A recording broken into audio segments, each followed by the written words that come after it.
कौशाम्बी वर्षा से कच्चा मकान गिरा, गृहस्थी नष्ट हो गई। सिरातू तहसील क्षेत्र के सौरई खुर्द गांव में बीती रात वर्षा के कारण कच्चा मकान भरभरा कर गिर गया। इससे गरीब की गृहस्थी नष्ट हो गई। घर गिरने की सूचना राजस्व कर्मचारियों को दी गई। सौरई खुर्द निवासी दशरथ लाल पुत्र जगरूप का गांव में कच्चा मकान बना था। उससे परिवार का गुजर बसर हो रहा था।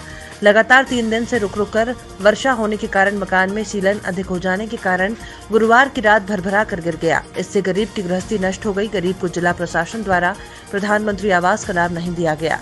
वहीं गांव के ग्राम प्रधान की कारगुजारी गरीब का मकान नष्ट होने में आड़े आ रही है, जबकि सरकार हर गरीब को एक अदद पक्का मकान देने का फैसला लिया है। आपका क्या नाम है? दशरथ। घर कैसे गिरा? घर साहब बरसात से गिरा है। हमारा दशरथ नाम, पिता का नाम जगरूप है।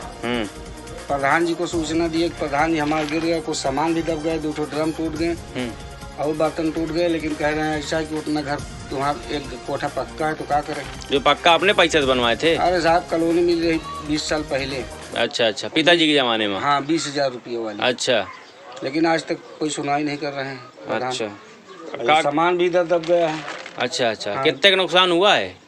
अरे कम से कम 30-35 हजार का नुकसान हो गया। अच्छा, खाली सामान का। अच्छा। क्या करते हैं आप? अरे प्राइवेट बिजली में काम करी थी।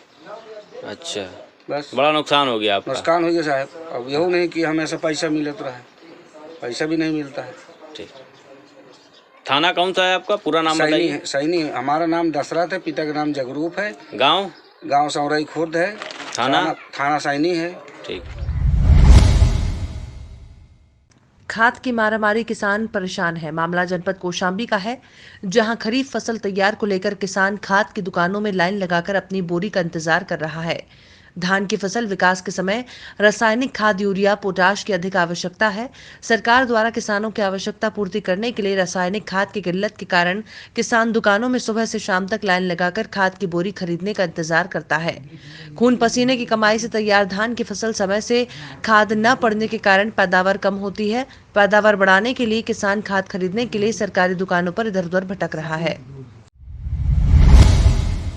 वरिष्ठ नागरिकों को आर्थिक सहायता प्रदान किए जाने को लेकर समाज कल्याण विभाग द्वारा वृद्धावस्था पेंशन योजना का संचालन किया जा रहा है। इस योजना का लाभ उन सभी शहरी और ग्रामीण क्षेत्र के बाशिंदों को दिया जाता है जिनकी उम्र 60 साल से अधिक हो।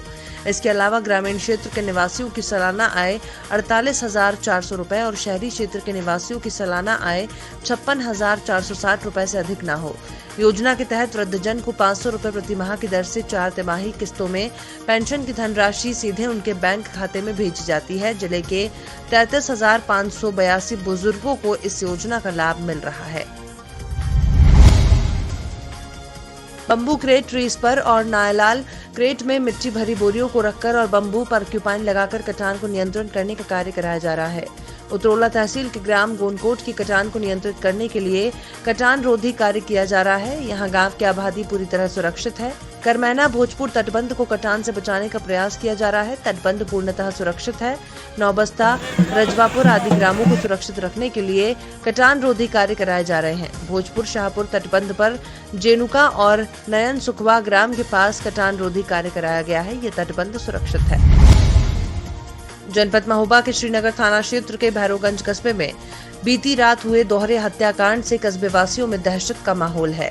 घटना की जानकारी होते ही मौके पर जिले के आला अधिकारियों ने मामले की छानबीन शुरू कर दी है।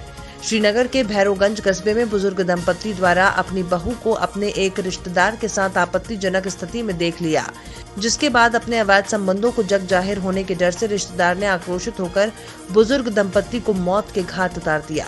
प्राप्त जानकारी के मुताबिक मृतक गंगाधर और उसकी पत्नी हुम्मन की बहू अनीता के अपने ही बहन के देवर के साथ अवैध संबंध थे, जो कि पिछले कुछ दिनों से अपने एक साथी के साथ मृतक दंपत्ति के घर पर रुका हुआ था।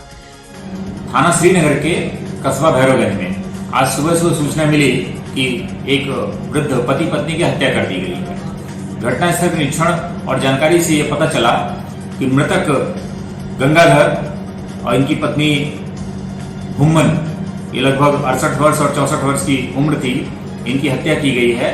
इनकी बहू अनीता जो है, उसकी बहन का देवर, ये इनके घर में कई दिनों से रुका हुआ था, जो रात से फरार है, जिसको एक संदिग्ध अवस्था में एक जगह से पकड़ा गया था।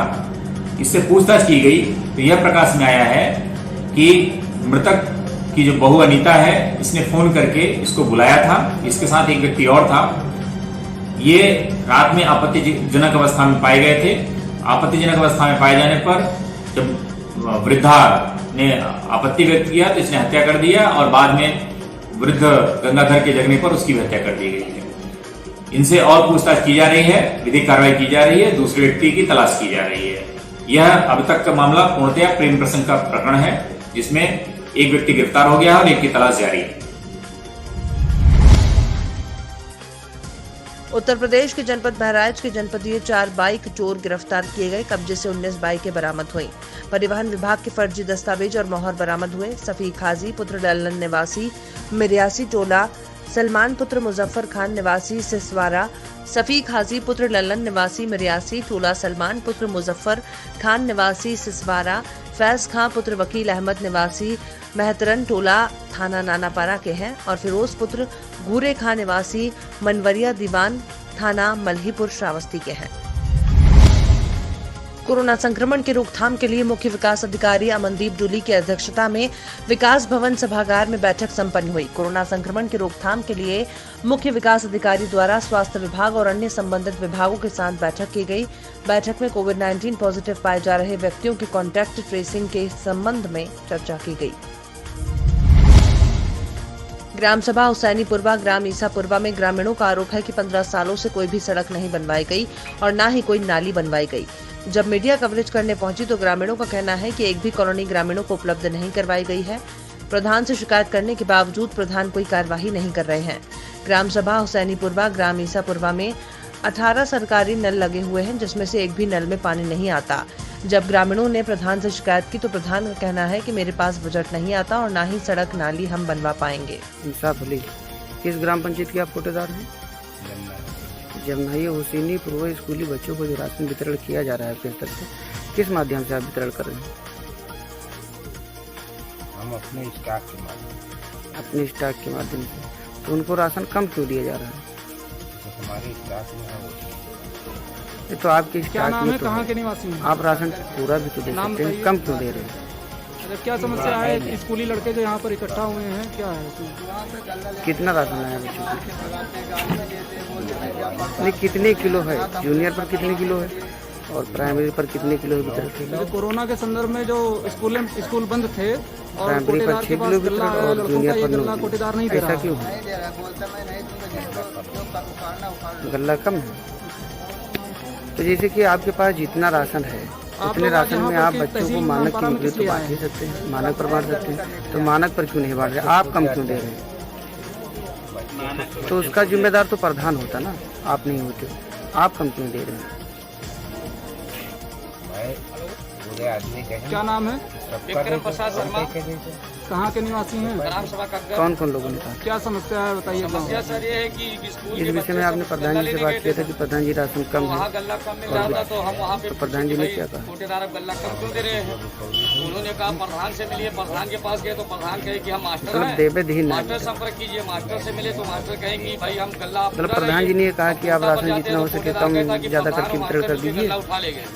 इसलिए वार्ड नंबर 7 के पंच है, अपने ग्राम सभा के बच्चों का दुख दर्द देखने का, इसलिए हम एसडीएम साहब के पास आए हैं अपने बताने के लिए कि जो बच्चों का महामारी कोरोना के अभियान से जो गल्ला आया है सरकारी, वो बच्चे को मिल जाए।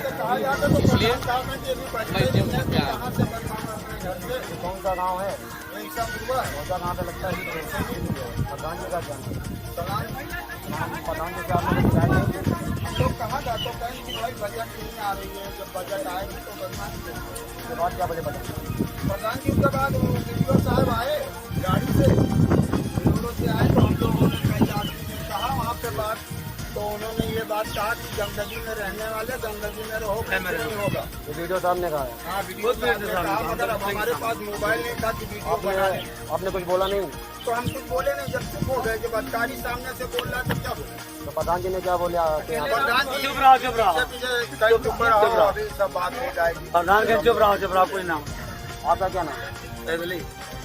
आपने प्रधान जी से बात की यहाँ पे? हाँ, बात किया मैंने। वीडियो से शिकायत करने चला तो उन्होंने कहा चुप रहो वीडियो साहब कहीं चलो कचरा में रहने वाली जात तो कचरा में रहेगी। जैसे स्कूल के सामने गंदगी भरा हुआ है, इसमें आने जाने के लिए सवाल नहीं है। स्कूल तो पूरे गांव हम लोग कहाँ से लेकर सब पड़ी है, निकलने का कोई रास्ता गाँव के नहीं, साथ हम लोग निकल नहीं पा रहे। यहाँ पे कोई सुनवाई कार्रवाई नहीं किया जाता। प्रधान जी यहाँ पे आते हैं, कोई यहाँ नहीं करता, यहाँ कोई सुनवाई नहीं है भैया, कोई सुनवाई नहीं। प्रधान जी नहीं आते यहाँ पे। अरे आए तो निकल चले के बिहार बात आए जो सही मनाई आए अंगना से निकला अंगना से यहाँ पे हर जगह कहीं भी देख रहे हैं वहाँ पे रोड पे पानी भरा हुआ है, तो आपने प्रधान जी से कहा